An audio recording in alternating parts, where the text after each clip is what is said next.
1921. Hitler organized a party militia called the Sturmabteilung, the brown-shirted stormtroopers. Also known as the SA, it was under the command of a former army captain, Ernst Röhm. Nicknamed the Brown Shirts because of their distinctive uniforms, SA stormtroopers were in the thick of riots and other trouble. But Hitler was convinced that his opponents, both within and outside the Nazi Party, would try to kill him if they had the opportunity. To protect himself from this possibility, Hitler set up a new ultra-loyal paramilitary group that would have the job of guarding him and other senior Nazi leaders. In April 1925, only 8 men were in the elite group of bodyguards called the Schutzstaffel, or Protection Squad. This title was quickly abbreviated to SS, creating the infamous name. Because of their distinctive black uniforms, they were soon nicknamed the Black Guard, or Black Order. For the next 4 years, the SS was a small, elite group of bodyguards that traveled with Hitler wherever he went. In January 1929, Hitler appointed Heinrich Himmler as head of the SS, along with the blessing to build it up as a force to rival the SA. Himmler was totally loyal to Hitler and threw himself into expanding his new police force. Over the next 4 years, he expanded the SS to some 52,000 men. Loyalty to Hitler was at the core of the SS ethos. The expanded SS organization was essentially a shadow internal security apparatus, which would help the Nazis gain and keep power in Germany. President Hindenburg hoped that making Hitler chancellor in January 1933 would appease and quiet him. He was wrong. The Nazis had always used violence to intimidate their opponents, and once Hitler took office, this did not change. In 1933, the Buchenwald concentration camp was open for political prisoners, and after Hitler became chancellor, thousands of people were sent there. It was not for Jews at first. The Nazis first focused on the intelligentsia and their political enemies. In March 1933, the Reichstag was set on fire under circumstances which remain mysterious. The Nazis blamed the communists, but history blames the Nazis. This last institution of the Weimar Republic was shut down, and Hitler used this as an excuse to condemn communists and socialists to prison. Hitler and the Nazis also moved against those least likely to defend themselves. Physically and mentally handicapped Germans were sent away to special hospitals, where they were forcibly sterilized and eventually killed. April 1st, 1933, the Nazis began a boycott of Jewish businesses. The SA stormtroopers stood in front of Jewish storefronts and intimidated anyone attempting to enter. The following week, Jews were removed from civil service positions. Within a year, non-Aryans and anyone with one Jewish parent or grandparent were removed from practicing professions like law, banking, medicine, and journalism. Ironically, the greatest challenge to Hitler's survival during the early years of the Third Reich came from his own SA stormtroopers. SA leader Ernst Röhm had been with Hitler since the beginning and expected Hitler as chancellor to reward the SA with additional power and rewards. After all, Röhm's stormtroopers were largely responsible for Hitler's rise to power. On the front lines of the Nazi political revolution, they had risked their lives battling communists for control of the streets and squashed anyone who stood in Hitler's way. But the SA was now powerful enough to displace Hitler if they so desired, and this became a threat. Also, Hitler could never gain control of the army until he eliminated the SA as a threat to the thoroughly Prussian officer corps. It was time for the SA to be replaced by the SS. June 30th, 1934, the night of the long knives. Hitler had carefully concocted a bogus coup plot involving Röhm and other SA leaders, who were summoned to a villa outside Berlin. They were met by a squadron of SS officers and were arrested. Hermann Goering and Heinrich Himmler accused Röhm of being a homosexual. Röhm was taken to prison, where he was beaten and told to confess. When he would not, he was offered a pistol. When he did not commit suicide, the door was thrown open by the SS officers, and Röhm died in a hail of gunfire. In Berlin, other SS units arrested some 150 SA leaders. They were then shot, 4 at a time by a firing squad, in the Lichterfeld barracks. The total number of people killed on the night of the Long Knives, also called the Blood Purge, was nearly 200. Most were SA cronies of Röhm, but some were leading political opponents of Hitler, such as General Kurt von Schleicher, the last chancellor of the Weimar Republic. The audacious nature of the killings and the lack of response from Hindenburg confirmed Hitler's place as the supreme political power in Germany.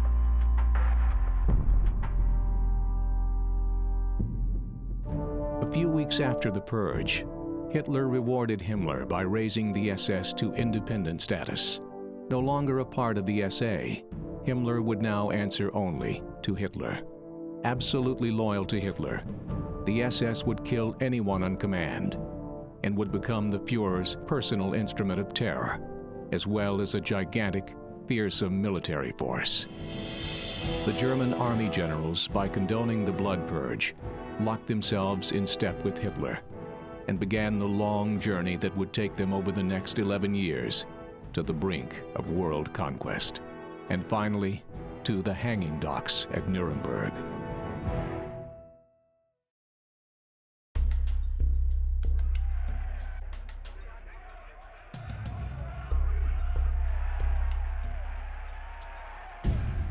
January 30th, 1933. A new chapter in German history began as Adolf Hitler emerged from the presidential palace as Chancellor of the German nation. Surrounded by admirers, he got into his car and was driven down a street lined with cheering citizens.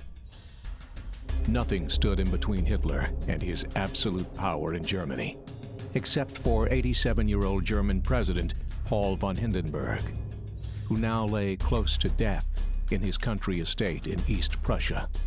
For Hitler, Hindenburg's demise could not have come at a better time.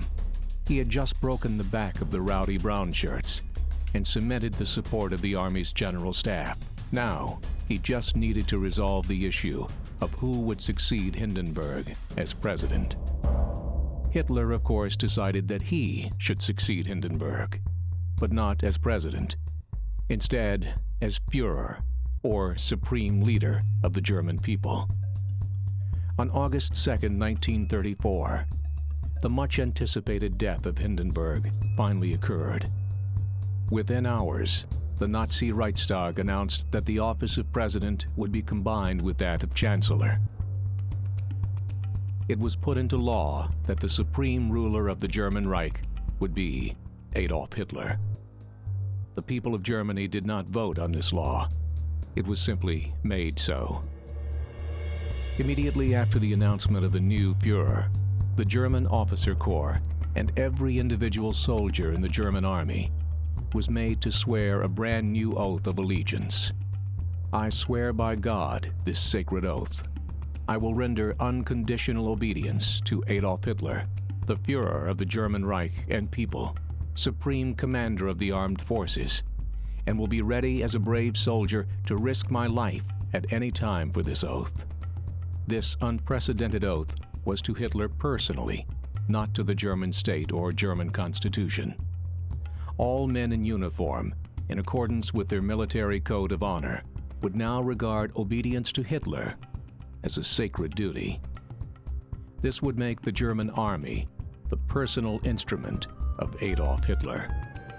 Within 2 months, Hitler acquired dictatorial powers resulting from the Enabling Act passed by the Nazi-controlled Reichstag. Hitler's acquisition of power meant that the Hitler Youth and all other Nazi organizations now had the official power of the state on their side.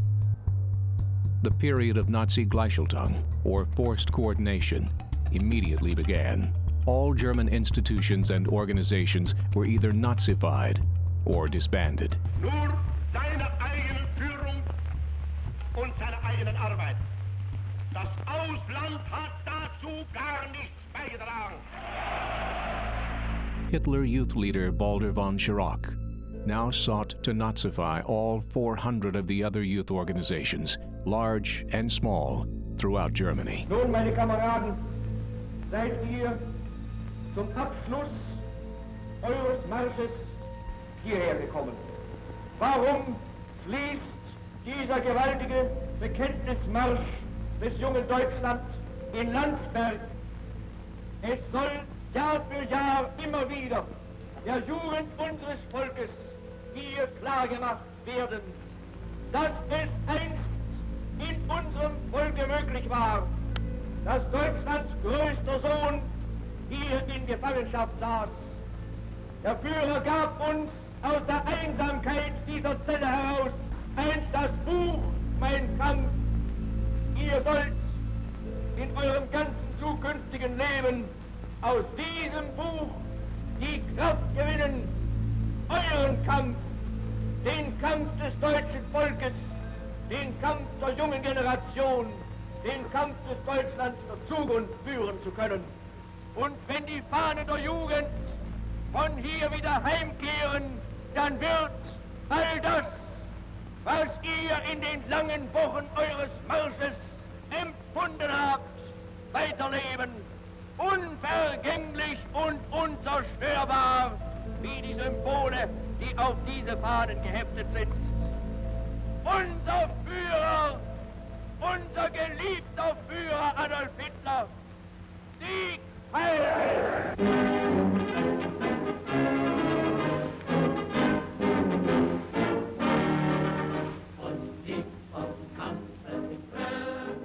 The Nazis capitalized on the natural enthusiasm of young people, their craving for action and desire for peer approval. They hoped that ultimately each young person would regard his or her own Hitler Youth Unit as their home away from home, or perhaps as their real home. 3.5 million young men and women between the ages of 14 and 18 had pled their undying allegiance to Adolf Hitler. This was the next generation of Nazis. But in the mind of Hitler, this was the beginning of world domination.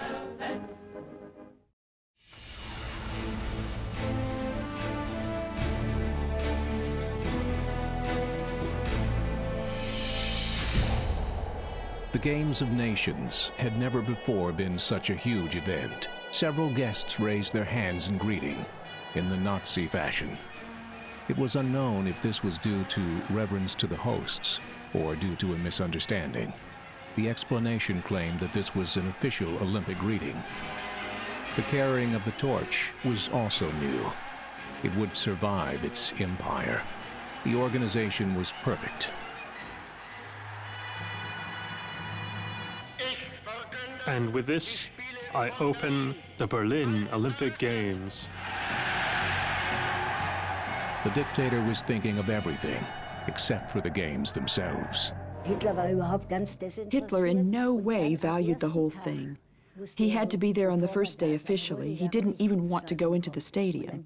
On that day, 3 Germans won gold medals, but none of them were expected to.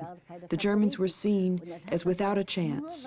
Then they said that they had only won because the Führer was there. After that, he went to the stadium every day. Hitler believed the games would prove the superiority of the Aryan race. The proof that this was not the case came with the success of Jesse Owens, a black athlete. Jesse Owens was the top athlete in the United States. His team brought the feeling of freedom to the Third Reich, and this significantly influenced the entire world of sports. Well, as Jesse used to always say, he went to Germany to run, and run he did, and wherever Hitler is of today is no particular concern of his. Berlin was still an open city. People could buy Der Stürmer, the local comedy paper, from under the counter. It soon turned out the tolerance was only an illusion. But for 2 weeks, the situation seemed perfect. Das Leben war viel großzügiger und deshalb haben wir in Berlin. Life seemed to be better during the Games. We thought that the situation wasn't that hopeless in the Third Reich. We thought that the Olympic Games would be the beginning of a better and more tolerant country. Heimat, die wir dann haben werden. But the peaceful atmosphere caused the aims of the government to be forgotten. The mechanism of terror was still working further.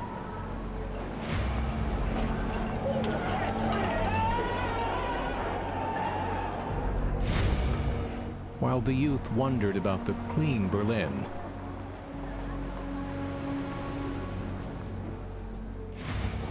the concentration camp in Sachsenhausen was being built. The whole thing was a big set. They showed us a Germany that had nothing in common with reality. Reality generated protests in the United States. The risk of boycott threatened the Games. But one woman hindered the scandal, Helene Meyer, half Jew of German origin, as the Nazis called her. Although she lived in the U.S., she requested permission to fence in German colors, and she got it. Even on the first day, a non-Aryan won the gold, the black high jumper Cornelius Johnson. Hitler was angered and was not willing to shake Johnson's hand. Now there was no higher authority in the stadium, no one above the athletes. On the jumping track, another athlete was the king, Jesse Owens. 8 meters, 6 centimeter long jump, a world record. The people in the stadium were, you ever see the movie of him, and they would say Jesse Owens, Jesse Owens, Jesse Owens, yeah. So it was really wonderful to him, and nothing like the stories that you've read. Owens was also the winner of the 100-meter sprint.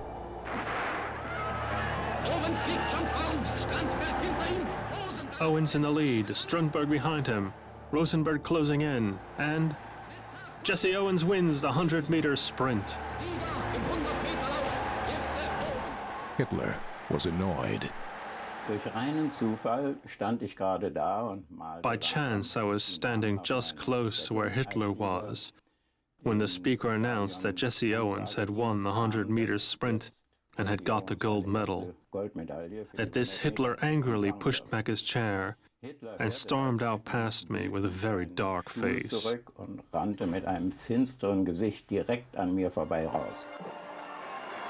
Other Germans didn't follow Hitler's example and lustily cheered their favorite in defiance of official ideology.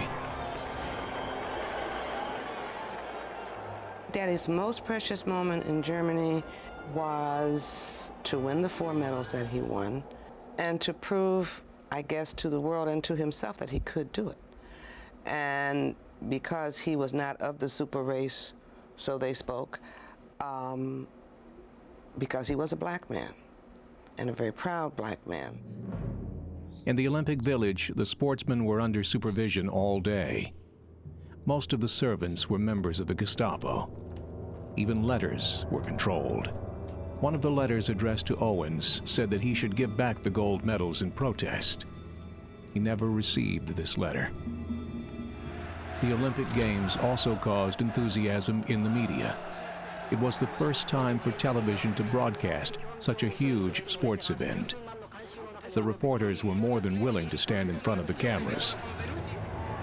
The essence: only beautiful white people and beautiful pictures could be seen. A false picture that was created by Hitler's favorite director, Leni Riefenstahl.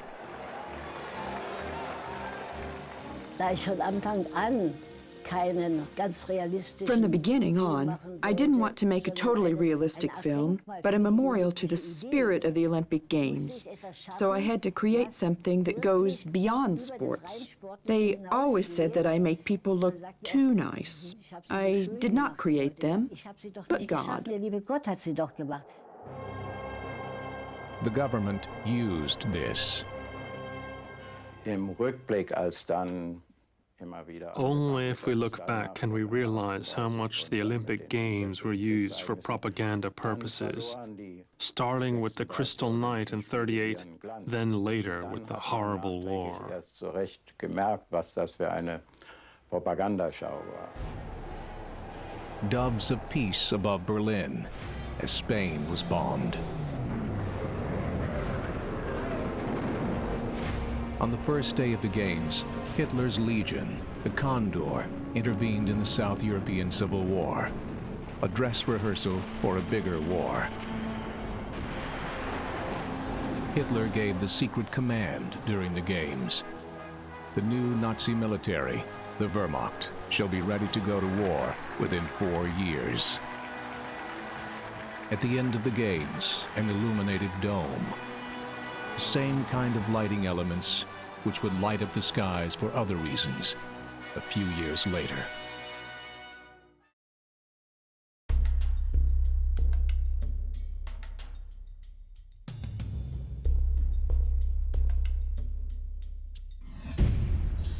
March 12, 1935. Hitler convened a cabinet meeting and also assembled members of the Army's general staff. He then announced a major decision. Germany would openly defy the military limitations of the Treaty of Versailles and rearm. Breaking the treaty was an affront to Germany's former World War I enemies, France and England. Everyone waited for their response to the news. Some of Hitler's more cautious Wehrmacht generals thought there might even be an immediate military attack by France. Absolutely nothing happened. Hitler's next big move in the game of international diplomacy did not occur until a year later, and it would be one of the biggest risks of his entire career. Dawn, March 7, 1936.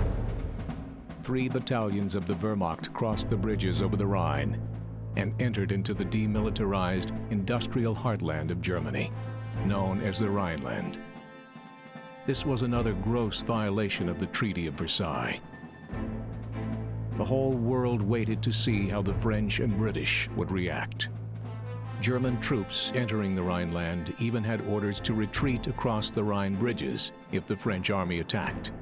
But in France, the politicians were simply unable to convince their generals to act, and were also unable to get any British support for a military response.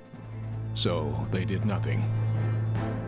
41 months would elapse from the day Hitler grabbed control of the German army until the actual start of World War II. During those months, Hitler engaged in a kind of gangster diplomacy in which he bluffed, bullied, threatened, and lied to various European leaders in order to expand the borders of his Reich. The reach of Hitler's tactics and Nazi propaganda was not limited to Germany's borders.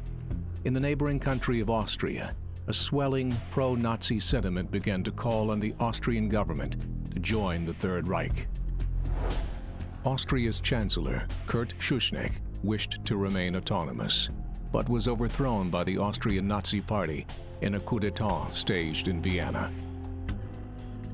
The next day, Wehrmacht troops from Germany entered Austria and enforced the Anschluss, the annexation of Austria into Nazi Germany. The German troops were greeted by cheering crowds with Hitler salutes, Nazi flags, and flowers, but not all Austrians welcomed the Nazis. In between March 12th and April 10th, the Wehrmacht had arrested over 70,000 Austrians, socialists, communists, and Jews, who were either sent to prison or to concentration camps. After a few weeks, Hitler spoke to a mass of 200,000 Austrians in Vienna to proclaim the Union, claiming himself and the Nazi regime not to be tyrants, but liberators. The Nazis offered eligible voters a ballot to approve or deny the annexation of Austria. According to Nazi officials, the Union of Germany and Austria was met with 99.73% approval by eligible voters, which makes sense considering that Austrian voters could not cast ballots in secret and were required to hand their ballots directly to intimidating Nazi officials. The unification of Germany and Austria was another direct violation of the Treaty of Versailles. But, as with Hitler's prior violations, neighboring countries did nothing, fearing an open confrontation with Germany would lead to war. Now, Adolf Hitler began looking towards lands not traditionally part of Greater Germany. The expansion of Germany's borders would continue.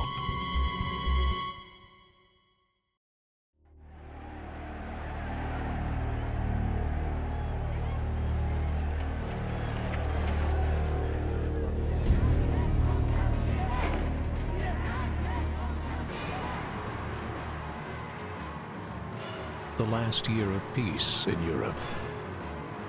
But the peace was fake. Hitler was thinking about war, striving for a great German empire. Austria was already his. As a member of German society and a citizen of the empire, I announce that my fatherland has joined to the German Empire. Nun geschah das Merkwürdige. Hitler, der ja gar nicht den Anschluss machen wollte. It was a strange situation. Hitler didn't intend the Anschluss, yet he only wanted the National Socialist Party to govern in Austria. On the other hand, he thought that once the reports on France and England were positive and there was no Russian threat, why not make this step? Warum soll ich nicht gleich alles machen? This meant the blasting of Czechoslovakia. The first target was Sudetenland. Hitler's supporters in the country were Konrad Heinlein, the head of the Sudete German Party. He did everything in his power so that Hitler could act as a savior. Herr Benes hat diesen Sudetendeutschen keine Geschenke zu geben. Sie haben das Recht. Mr. Benes cannot give presents to Sudeten Germans. They have the right to their own lives just like any other people. The Germans in Czechoslovakia are neither defenseless nor abandoned.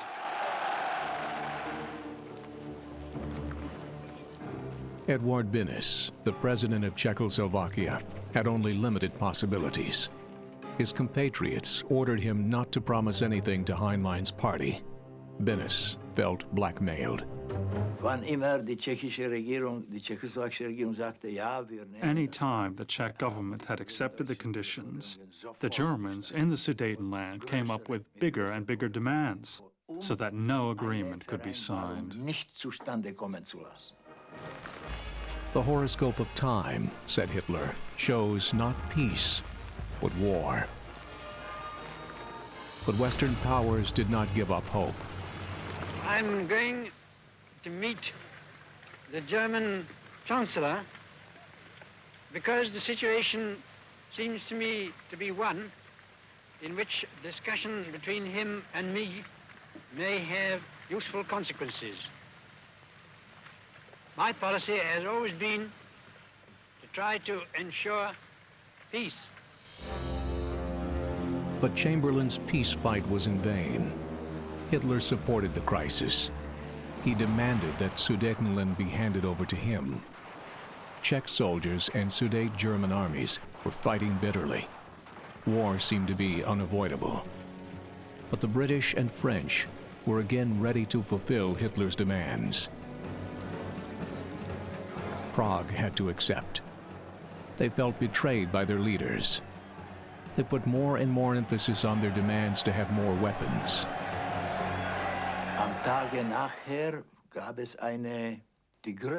On the next day, there was a big demonstration, the biggest ever organized in Czechoslovakia. It was in front of the parliament of that time, the Dauphinum, where they called on the government to resign. They demanded a new government, one which was elected and ready to protect the country. Chamberlain traveled to Hitler again, this time to Goldesberg am Rhein. In his luggage were the agreement documents for the Nazis. The meeting was scandalous. The dictator gave an ultimatum to the negotiation partners: give the entire Sudetenland immediately or face war. The conference was a failure. Prague refused Hitler's demands and threats.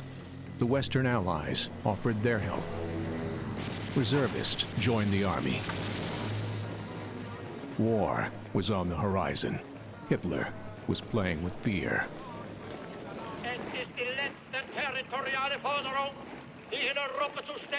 This is my last territorial demand from Europe, but this is a demand from which I will not back off.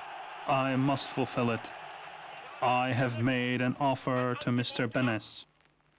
The main point is the same that he has already assured us of. The decision is in his hand, war or peace. He's going to accept the offer, and finally, he's going to give back Germans their freedom. Otherwise, we will press him to do it.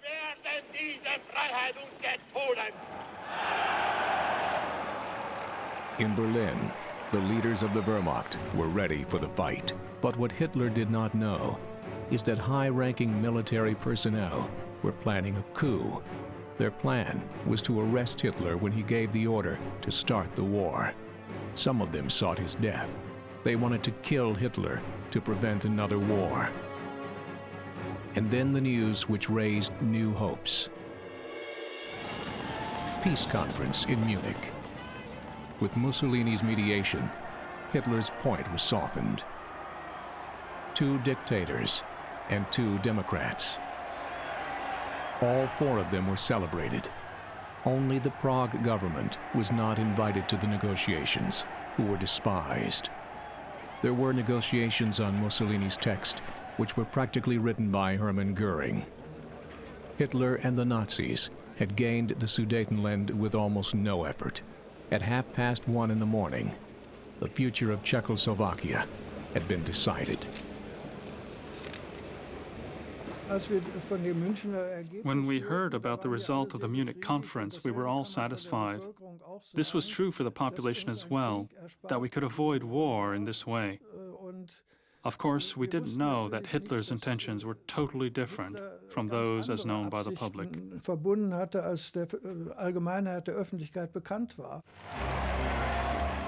But Chamberlain suspected Hitler.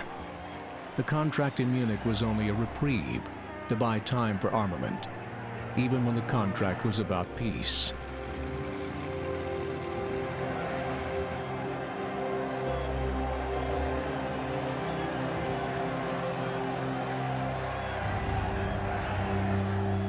The settlement of the Czechoslovakian problem, which has now been achieved, is, in my view, only the prelude to a larger settlement in which all Europe may find peace.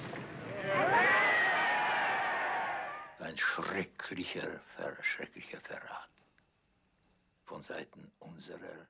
This was an awful betrayal on behalf of our allies, who, ever since the foundation of Czechoslovakia, kept ensuring us that they would guarantee our safety and freedom. We had been betrayed. October 1938. A few days after signing the Munich Convention, the German army had occupied Sudetenland.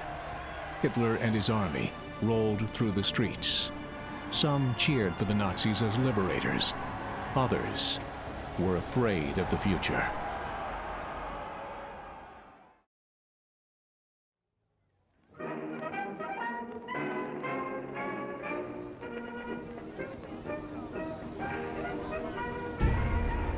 Germany in the 30s. But appearances can be deceptive. In the background, one segment of the population was in a dire situation. In the end, the government showed its real face. In November, synagogues burst into flames. The Jewish population became free prey, and torture and murders began. They could do anything they wanted with us. It was open season on us, and they did whatever they wanted. The Nazis started an unprecedented campaign of violence all over the empire. The declared pretext was the assassination of Ernst von Roth, a German diplomat in Paris. As a demonstration against the brutal deportation of his family from Germany, this 17-year-old Jewish refugee wanted to raise the interest of the public. His plan Assassination of Hitler's governor in Paris. One of the 5 shots hit the diplomat. Rath was taken to the hospital and died 2 days later. Hitler's government celebrated the anniversary of the 9th of November. The event served as an ideal excuse for propaganda. Goebbels had already prepared the mood for violence well. The assassin was used as a pretext for the attack. The propaganda chief immediately recognized the opportunity raised by the death of the diplomat. He wrote into his diary, I go to a party meeting to the old town hall. There's a lot of bustle all around. I tell the Führer what's happened. He decides to let the demonstrations continue. We call the police back. Let the Jews feel the anger of the folk. I give an order immediately to the police and inform the party. I give a short speech to the leaders.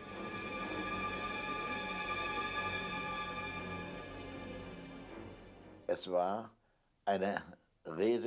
speech was angry and shocked on what can happen with Germans in the world. If something like this happens, we have to react as a nation, and we cannot leave it unanswered. The insider's calculations came true. Stormy applause. Everybody runs to the phones. The people will act. It was not the people who acted, but members of the party. A chain of arson was ordered and worked beautifully. Soon, synagogues were burning in hundreds of villages. Just like this one in Bielefeld, in front of the public.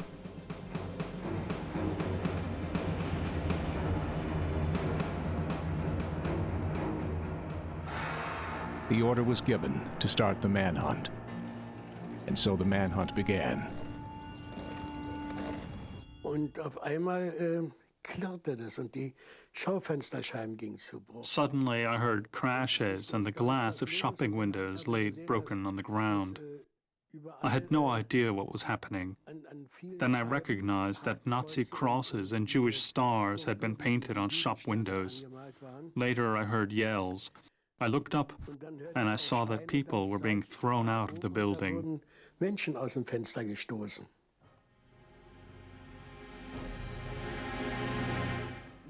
They came into our street as well. There were about 500 or 600, the Germans. They were shouting, then singing. There was an elderly lady with them. I could not recognize her face, but they were pulling her all the way down the street by her hair.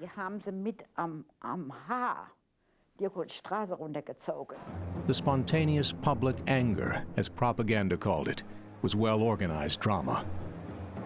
Most of the fire raisers wore their uniforms or party symbols openly. Most of the culprits were average citizens, good men, and honored members of society.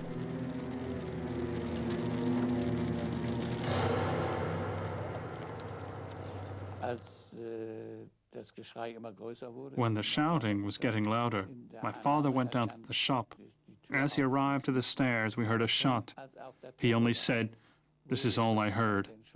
I've been shot." There was not only shooting, but they were shouting slogans like "Jews out, death for the Jews."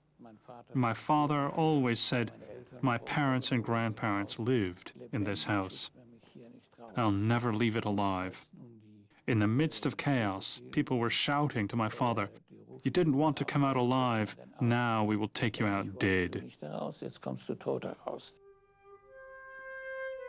More than 400 people were killed or tortured to the point of suicide.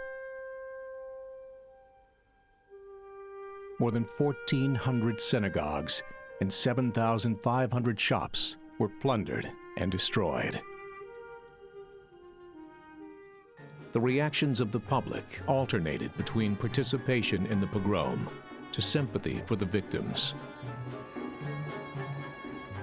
People were so scared that they hardly spoke to each other. Only those who trusted each other very much exchanged a few words. They felt so threatened that people were scared to help their Jewish neighbors. Finally, they helped, more than we expected, but only in secret.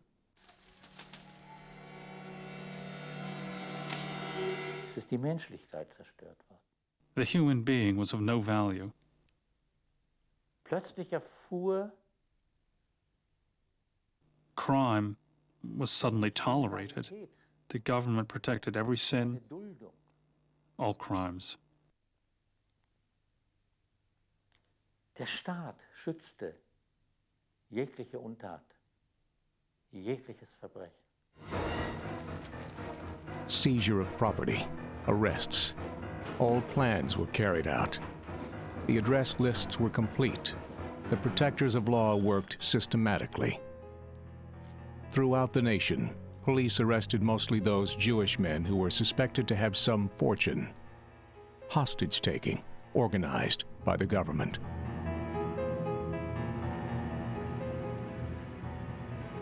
The goal was to squeeze the Jews out of the economy and the country. Of course, they could not take their property with them.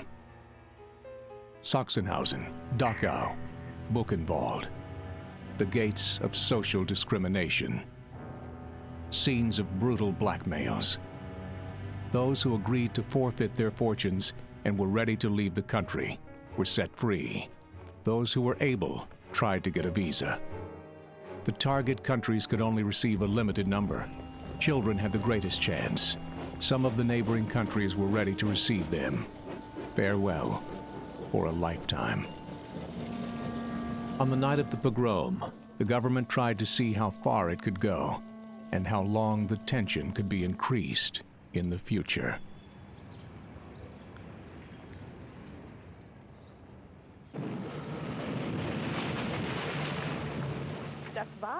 This was the turning point when German Jews understood that they couldn't live in peace in Germany as German Jews. This became clear on the night of the pogrom.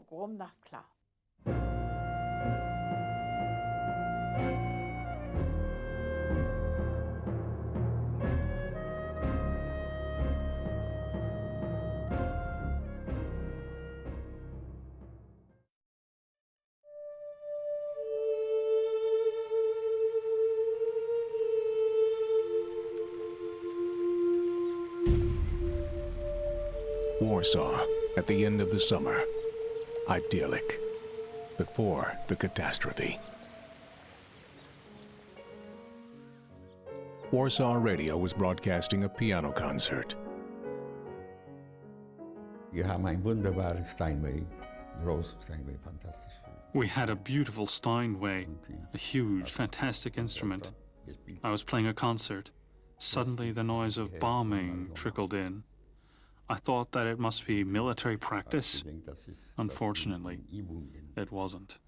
It was the war. From the west, the din of battle could be heard. The Wehrmacht had invaded Poland. Before that, days and weeks before, we had followed Hitler's threats with attention and published everything in our media. Hitler wanted to destroy Poland, and he wanted war at any cost. He told the following to commanders of the Wehrmacht. The target is the elimination of living forces. Even if war begins in the West, the elimination of Poland is our priority. Brutal treatment is necessary. Power will be granted to the stronger country. Hitler's foreign minister's task was to ensure the destruction of Poland. A non-aggression treaty with Stalin, their former enemy. It was an agreement which shocked the West. We had no idea that Ribbentrop was going to Moscow.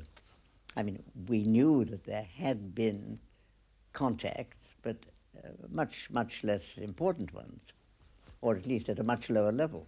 Stalin demanded his part. He wanted a dividend from the war indemnity. Then Hitler was allowed a free hand to invade Poland. SS soldiers, dressed in Polish uniforms, feigned an attack against the German radio station in Gliwice. Achtung, Achtung! Hier ist der polnische Aufständischen It was Poland who attacked us first on our territory. Polen hat heute Nacht zum ersten Mal auf unserem eigenen Territorium. At 5:45, we returned fire. Seit 5:45 Uhr wird jetzt zurückgeschossen. Schleswig-Holstein opens fire on Westerplatte before Gdansk. It was war without any declaration. Then, German shock troops invaded.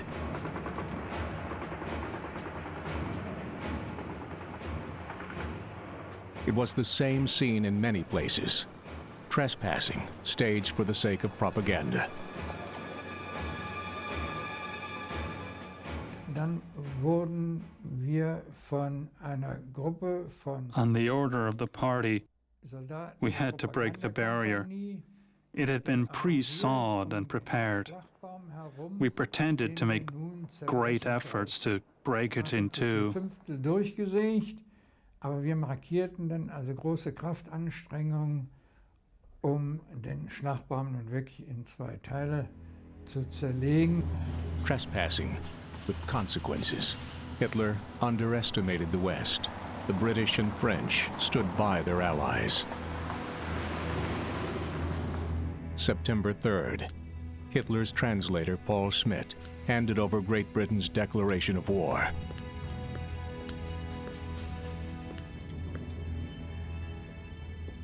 At the Nuremberg trial later, the messenger remembered. Hitler stared straight ahead, a little bit anxious. Finally, the silence was broken by an aggressive question to the foreign minister. What shall we do now? The French declaration arrived on the same day, shortly after the British one. And still, nobody criticized Hitler's lightning war, his blitzkrieg on Poland. Second World War weapons against First World War ones. Jak można, przypuśćmy, kawaleria działać, panie, na czołgi? How could a cavalry fight against tanks, against the guns and cannons of the Germans? We had no chance at all. The German soldiers were taken to the front by lorries. We had to go on foot. Podrzucany na front samochodami, a my wszystko pieszo. Finally, the Wehrmacht could conduct battle operations as they wished. Fighter pilots consciously eliminated Jewish villages.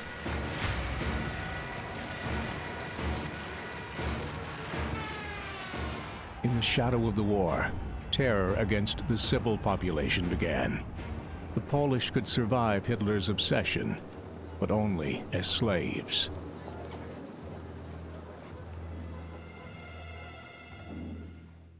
We saw that a lot of civilians had been arrested, driven on the roads, civilians, free troops, and even soldiers. This could only have been done by the Wehrmacht. The front line got closer and closer. Hitler's troops were close to Warsaw.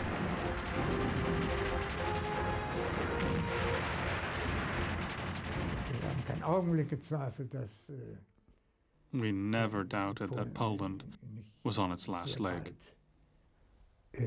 Am Ende seiner Kräfte war. Then came the next attack from Russia. Stalin took his part of the spoils. The winners met in Brest-Litovsk. The common predatory campaign welds Hitler and Stalin together. We drank to the German-Soviet war brotherhood, and we said, we hope that you will win over the British and French soon as well. September 25th, the attack against Warsaw. In the presence of the highest commanders, they fired on the Polish capital with more than 1,000 artillery cannons. 400 German airplanes bombed the metropolis. It was the heaviest air attack in history.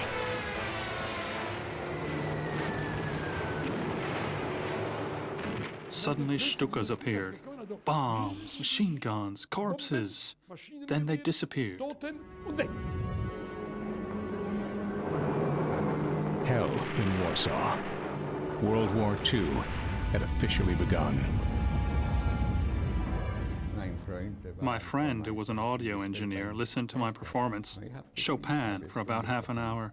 I told him from a bit further from the window that it might be dangerous there. He answered that if a bomb falls here, it doesn't matter where he stands. And suddenly, there was a big bang. The piano fell silent. Warsaw was in ruins. But this was only the beginning. Hitler subjugated the entire population. For Hitler's soldiers, the invasion was over, but the war had just started. A war which showed what humans are capable of doing to fellow human beings. What began in Warsaw was continued in Hamburg, Dresden, and Berlin.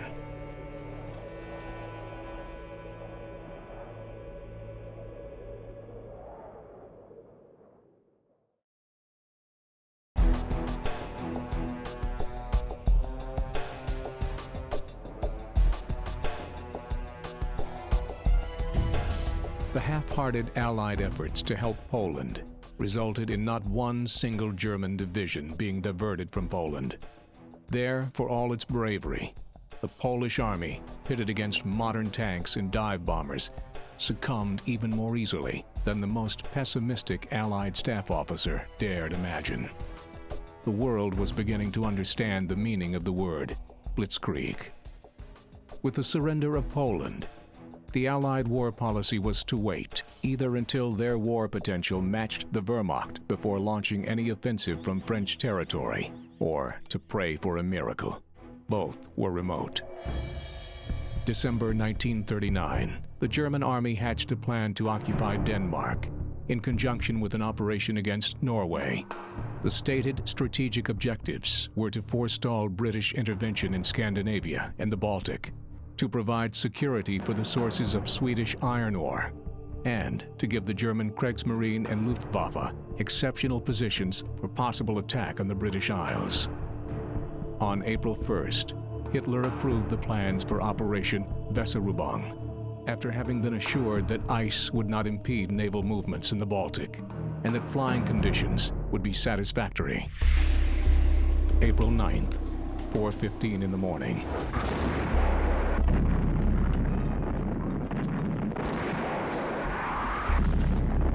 Surprise was achieved everywhere except at Oslo, where Germany's newest cruiser, Blücher, was sunk by the guns and torpedoes on the fjords outside the city. Just as the first few shots were being fired, several formations of bombers roared over the city. Faced with the explicit threat of the Luftwaffe bombing the civilian population of Copenhagen, the Danish king capitulated almost instantly, in exchange for retaining political independence in domestic matters. This resulted in the uniquely lenient occupation of Denmark, particularly until the summer of 1943, and also in the postponement of the arrest and deportation of Danish Jews, until nearly all of them were warned and on their way to refuge in Sweden. It was a different story across the Baltic. The government of Norway declared its intention to fight, and taking advantage of the delay in the German landing at Oslo to escape into the interior. The Norwegians played for time, expecting Allied intervention to come any day. The Norwegian commanders were aware of the limited training and unit cohesion of their troops, and ruled out taking to the offensive. Within a week, the Allies were able to commit some forces to aid the Norwegians. But the superiority of the Wehrmacht was quickly proven. By the first week of May, the Allies had been driven out of most of Norway, leaving the central and southern portions of the country under Nazi occupation.